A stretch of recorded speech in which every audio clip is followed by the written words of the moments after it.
কৃষিভিত্তিক ইউটিউব চেনেললৈ আপোনালোক সকলোকে মই স্বাগতম জনাইছোঁ। তো বন্ধুসকল,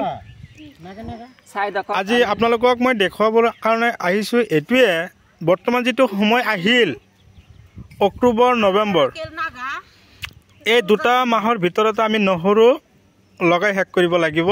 যদি এই দুটা মাহৰ ভিতৰত আমি নহৰু লগাই শেষ কৰিব নোৱাৰোঁ তেনেহ'লে কিন্তু নহৰুৰ প্ৰডাকশ্যন একেবাৰে কম হ'ব আৰু পিছলৈ নহ'ব বুলিয়ে ক'ব পাৰোঁ। অক্টোবৰ মাহ আৰু নৱেম্বৰ মাহ এই দুটা মাহত আমি প্ৰতি বছৰেই নহৰু লগাওঁ। তো আজিও আপোনালোকক মই দেখুৱাই আছোঁ। এই চাওক, এই দাদাই লগাই আছে আৰু এয়া চাওক আমাৰ গাঁৱৰে ভাইটি সি আহিছে, আহি আমাৰ নহৰুকেইটা লগাই দিয়া আছে। ইয়াত অলৰেডি 5 কিলো নহৰু একদম পূৰা প্ৰথমতে ভাঙি লোৱা হৈছে। এটা এটাকৈ লোৱা পিছত আমি লগাবৰ কাৰণে প্ৰস্তুতি লওঁ। লগোৱাৰ আগমুহূৰ্তত আমি কি কৰিব লাগিব, মাটি ধুনীয়াকৈ চহাই ল'ব লাগিব, ধূলিময় কৰি ল'ব লাগিব। আৰু নহৰু খেতিৰ বাবে মাটি লাগিব উৰ্বৰ, পলসুৱা আৰু হিউমাছযুক্ত মাটি হ'লে নহৰু খেতিৰ বাবে বৰ উপযোগী। আৰু এটা লাইনৰ পৰা আৰু এটা লাইনৰ ডিষ্টেঞ্চ মোটামুটি ধৰক 15 চেণ্টিমিটাৰ, আৰু এটা নহৰুৰ পৰা আৰু এটা নহৰুৰ দূৰত্ব 4 ইঞ্চি, 3 ইঞ্চি এনেকৈ দিলেই যথেষ্ট। নহৰু যে আপুনি লগাই আছে এইটো লোকেল না? লোকেল? মুখটো দেখুৱাই দিয়ক না।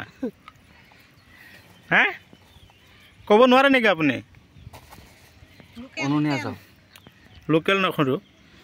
তো এই নহৰু চাওক, যোৱা বছৰ মই 200 টকা কিনি খাব লগা হৈছিল আমি। তো এই বছৰ নহৰুৰ দামটো অকণমান কম আছিল, তথাপিও আমি 150 টকাত কিনি খাব লগা হৈছে। তো যিবিলাক আপোনালোকে চাই আছে এইবিলাক কিন্তু আমাৰ ঘৰতে থকা নহৰু লোকেল। যোৱা বছৰ লগোৱা হৈছিল, যোৱা বছৰ আধা বিঘা মাটি লগাইছিল। আধা বিঘা মাটিত লগোৱাৰ পিছত যিখিনি বেছি হ'ল সেইখিনি বিকি দিলে, আৰু লগাবৰ কাৰণে 5 কিলো ৰাখি বাকী চব বিকি দিলে বজাৰলৈ।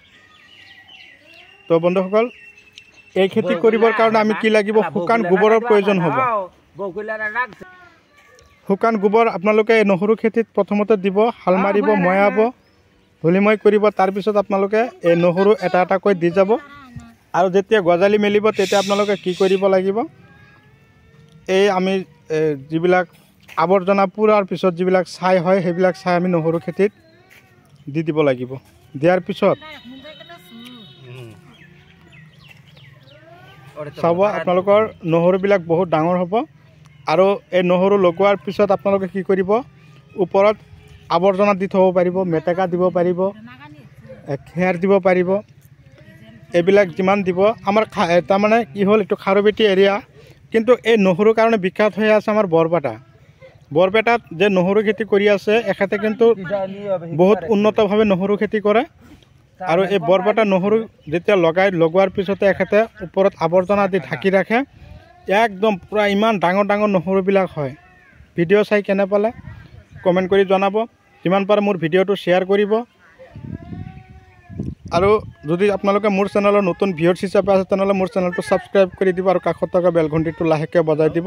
এনেকুৱা ধৰণৰ উন্নত জৈৱিক, ৰাসায়নিক, বৈজ্ঞানিক পদ্ধতিৰে কৰা খেতিৰ ভিডিঅ' নটিফিকেশ্যন অলৰেডি আপোনালোকে পাই থাকিব। তো আজিলৈ এৰিছোঁ, পৰৱৰ্তী ভিডিঅ'ত পুনৰাই আপোনালোকক লগ পাম। ধন্যবাদ।